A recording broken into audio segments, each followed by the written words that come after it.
Hello parents, myself Dr. Nirav Patel. I am pediatrician from આશીર્વાદ children hospital ગોતા અમદાવાદ. આજે આપણે એક એવો ટોપિક ડિસ્કસ કરીશું જેની ચર્ચા બધી જ જગ્યાએ છે અને એ છે ચાંદીપુરા વાયરસ. આ વાયરસના જે ટોપિક છે એને મેં 5 ભાગમાં ડિવાઈડ કર્યા છે. ફર્સ્ટ કે આ વાયરસ છે શું, આ કઈ રીતે ફેલાય છે, આના ચિહ્નો શું હોય છે, આની ટ્રીટમેન્ટ શું હોય છે અને આનાથી કઈ રીતે બચી શકાય. તો સૌથી પહેલાં ચાંદીપુરા વાયરસ છે શું. 1965ની અંદર મહારાષ્ટ્રના ચાંદીપુરા ગામમાં પહેલીવાર આ વાયરસ મળી આવ્યો હતો, જેથી એનું નામ ચાંદીપુરા વાયરસ પડ્યું છે. અને આ જે વાયરસ છે એ 15 વર્ષથી નાના બાળકોને સૌથી વધારે ઇફેક્ટ કરે છે. એ ન્યુરોટોક્સિક છે, એટલે કે જે મગજને ઇન્ફેક્શન કરે છે. આ જે વાયરસ છે એનું ફેમિલી એ રેબિસ વાયરસ, જે હડકવાનો વાયરસ છે એ ફેમિલીનું છે, જેના લીધે એની જે સિવેરિટી છે અત્યંત ઘાતક છે. જે જૂના ડેટા છે ઇન્ડિયાની અંદર લગભગ 3-4 એપિડેમિક આ વાયરસના થયા છે. એના અંદર જે બાળકોમાં મોર્ટાલિટી જોવા મળી છે અરાઉન્ડ 50 to 70% મોર્ટાલિટી છે, એટલે કે 100માંથી 50 બાળકો જેવા બાળકો મૃત્યુ પામે છે. એટલે આ વાયરસને આપણે ધ્યાનથી સમજવું બહુ જરૂરી છે. હવે સેકન્ડ ટોપિક આવે છે કે આ વાયરસ કઈ રીતે આપણને થાય છે.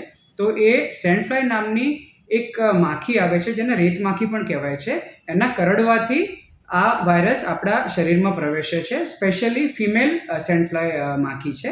આ માખી મુખ્યત્વે જે માટીના ઘર હોય છે એની દિવાલોમાં, કે જ્યાં વધારે પડતું કાદવ કિચડવાળું જે ગામડાનો પ્રદેશ હોય છે ત્યાં આ માખી વધારે પ્રમાણમાં જોવા મળે છે. આ માખીનો જે બાઇટ હોય છે એ મોટાભાગે સાંજે અથવા તો લેટ નાઇટ અને રાત્રે આ માખી વધારે કરડે છે. એડ ઓન આ જે માખી છે એમાં જે 2 પ્રકાર હોય છે, જેમાં મેલ અને ફિમેલ માખી. મેલ માખી યુઝ્યુઅલી બાઇટ કરતી નથી, પરંતુ ફિમેલ માખીથી આ રોગ પ્રસરે છે. નેક્સ્ટ આવે છે કે આ જેને પણ આ વાયરસવાળી માખી કરડે છે તો આપણને ખબર કઈ રીતે પડે. તો આ પ્રકારની બીમારી જે સિમ્પલ વાયરલ ઇન્ફેક્શન હોય એના કરતાં ઘણી અલગ હોય છે.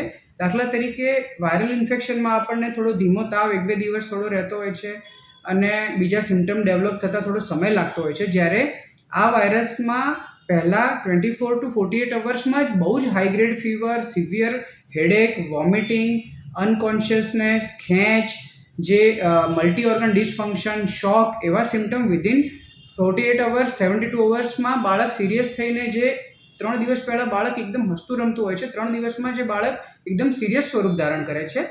અને જે 50-70% બાળકોમાં એનું મૃત્યુ પણ જોવા મળ્યા છે. એટલે આ વાયરસનો જે મેઇન ફોકસ છે એ આપણું પ્રિવેન્શન પર રહેશે, કેમ કે એકવાર જે વાયરસ લાગી જાય છે ત્યારે એને અટકાવવાનો અત્યારે હાલ કોઈ ટ્રીટમેન્ટ અવેલેબલ નથી. એટલે હવે આપણે જે એનો મેઇન મુદ્દો છે એ છે આપણું પ્રિવેન્શન. કઈ રીતે આ વાયરસને આપણને અથવા આપણા બાળકને લાગતો અટકાવી શકાય. મચ્છરથી તો આપણે બધા પરિચિત જ હશું, મચ્છરથી કઈ રીતે બચી શકાય. તો એ જ ફોર્મ્યુલા આપણે આ માખી માટે પણ યુઝ કરીશું. આપણા બાળકને આખી સ્લીવના કપડાં પહેરાવીશું, સાંજના સમયે અથવા રાતના સમયે ગાર્ડનમાં જવાનું ટાળીશું, વધારે પ્રમાણમાં પ્રવાહી પીવીશું, હેલ્ધી ફૂડ ખાઈશું.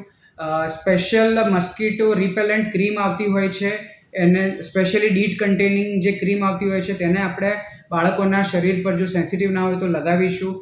કપડા ઉપર યુકેલિપ્ટિસ ઓઇલ વિથ લેમન ઓઇલનું કોમ્બિનેશન્સ આવતા હોય છે, એ કપડા ઉપર અથવા સ્કિન ઉપર લગાવીશું, જેથી આ માખીને આપણા શરીરથી દૂર રાખી શકાય.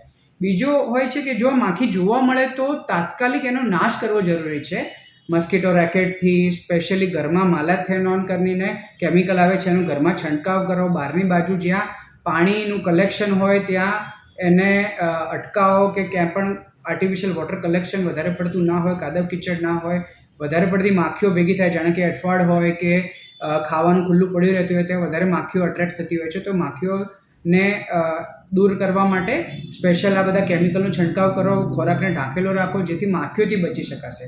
જો સેન્ડફ્લાયથી બચી શકાશે, સેન્ડફ્લાયનું નિવારણ કરી શકીશું, તો જ આ બીમારીને આપણે આપણા સ્ટેટમાં, આપણા એરિયામાં ફેલાતી અટકાવી શકાશું.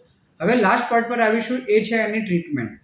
આ જે વાયરસ છે એની ડાયરેક્ટ ટ્રીટમેન્ટ અવેલેબલ નથી, એને સિમ્પ્ટોમેટિક કેર કરવી જરૂરી છે. ફર્સ્ટ ઓફ ઓલ પેરેન્ટ્સ જે ઘરે સેલ્ફ મેડિકેશન કરતા હોય છે તે આ કેસમાં અવોઇડ કરો. જ્યારે પણ હેવી ફીવર લાગે તરત ડૉક્ટરનો સંપર્ક કરો. જો સસ્પેક્ટેડ કેસ હોય તો એનું સેમ્પલ બ્લડનું અને મગજના પાણીનું સેમ્પલ પૂના NIV સેન્ટર ખાતે મોકલવામાં આવે છે, જે લગભગ 10થી 15 દિવસમાં PCR, IgM અને જે કલ્ચર કરીને એનું વાયરસનું આઇસોલેશન કરવામાં આવે છે. તો એ આપણે સેમ્પલ મોકલી શકાય. આવા બાળકોને સ્પેશિયલ સેન્ટર્સ કે જ્યાં 24/7 ઇન્ટેન્સિવિસ્ટ અને વેન્ટિલેટરની સુવિધા હોય ત્યાં આપણે દાખલ કરવાની વ્યવસ્થા કરવી પડે, કારણ કે એને રૂટીન હોસ્પિટલ્સમાં પણ જો રાત્રે એકદમ કોલેપ્સ થાય બાળક, તો તેને જોવા માટે અને સ્પેશિયલ ઇન્સ્ટ્રુમેન્ટ્સ જે એના ટ્રીટમેન્ટ માટે જરૂરી હોય છે તેની અવેલેબિલિટીની ખૂબ જરૂર છે.